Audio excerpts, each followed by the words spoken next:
is very difficult. I mean, I've been asked the question, what do you do when you see an elephant or a lion or a scorpion or a snake or a, whatever on foot? To go into that, you've just got so many different scenarios that to discuss it is just not possible. And also to look at things in hindsight often is a thing that, there's so many things you can explain and go through afterwards and the whole thing. But in the end, with animal behavior, it's a very real-time thing when it happens, especially if it's a situation where you've got to have your wits about you, like you said just now. I don't know if I've ever had my wits about me, really. Regarding this question, I don't want to go into too many details. In terms of a termite mound is an obvious point. It's much higher than that. Elephant's a big animal. To get up there, it's cumbersome. It can run up it if it wants to, but it's got the potential of falling.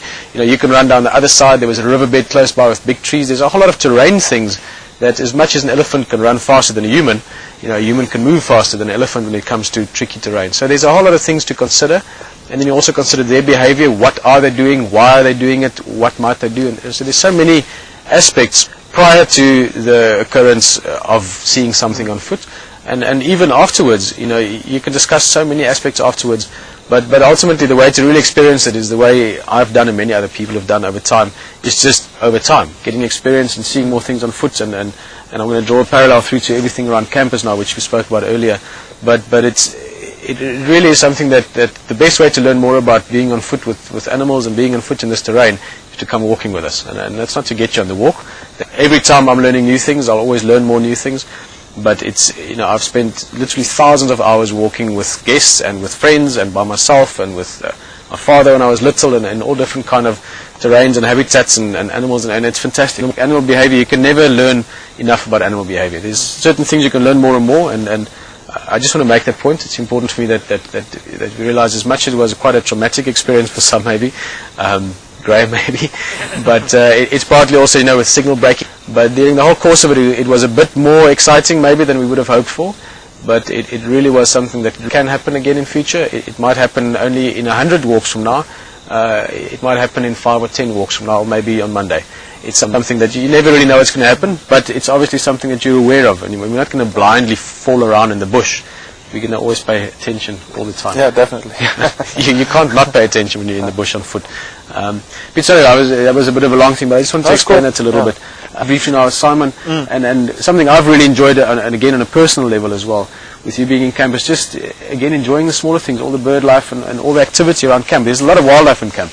Oh, there is, yeah, and lots of them you normally don't see, because I think if it's not a bird or smaller than a monkey, typically, then you don't pay attention, or as one of the questions that came in this afternoon, you get too familiar with it, so you don't really notice it anymore. But yeah, I'm always still on the lookout, and it's quite new for me still. And the second episode of Relearn that I did,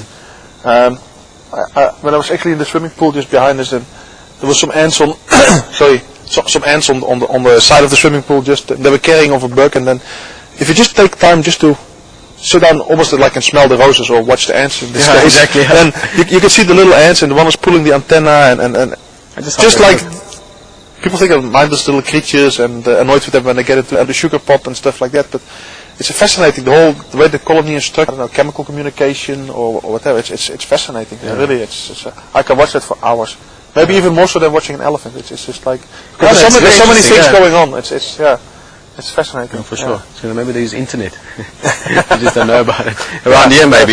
We joked about it earlier. Sorry, you were saying, no, it was Simon was saying that there's a whole lot of things around here, the internet and communication and phones.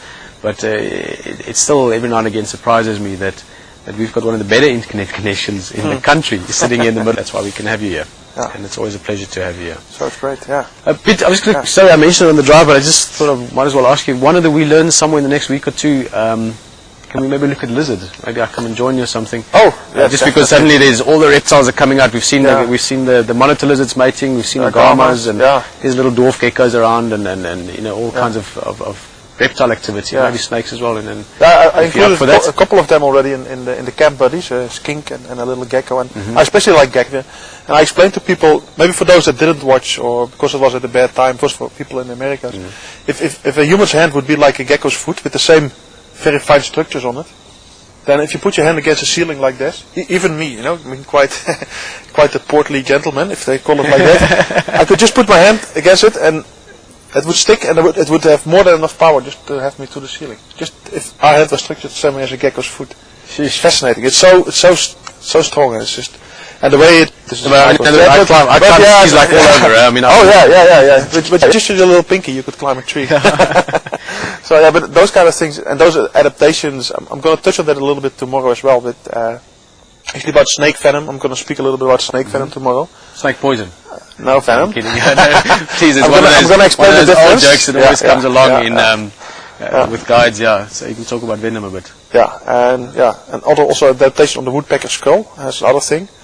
So there are going to be 2 more before I go and leave, and then there's a little gap.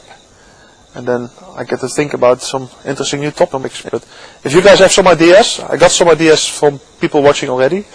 Please feel free to send them, either to Pieter at WildEarth or any address actually. Then they're all roads lead to Rome. So yeah, any ideas that you might have, saying I also thought that might be interesting or something, just please send them in. And there are going to be lots and lots of episodes, so there's space for all ideas in one episode, one way or the other. Yeah. So just to make sure, you're going to leave only for just over a week, huh? 10 days only. Pretty short. You'll miss two fireside chats and the things in between. Yeah. Awesome. But no worries. There's always communication, but I'm sure I'm going to think about WildEarth and things because I've gotten so much into it, but.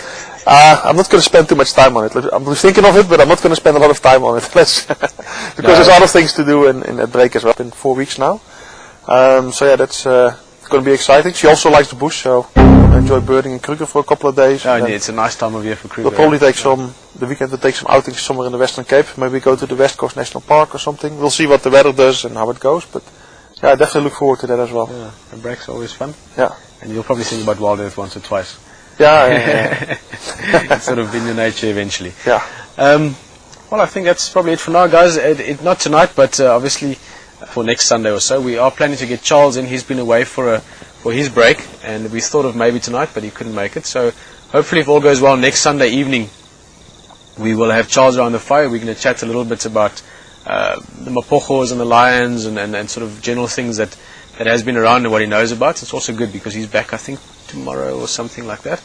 A couple of visitors. We're going to start getting 1 or 2 people now and again from around the lodges here, from Juma, from Boyatella, to come and say hello as well. In the meantime, the week is going to be full. There's a large blog on the WildEarth.tv website explaining everything. I'm still trying to keep up with everything. It's a lot of fun, everything going on. So thank you for joining us around the fire, and it's always nice chatting with everything. And we'll see you guys next week. Definitely tomorrow.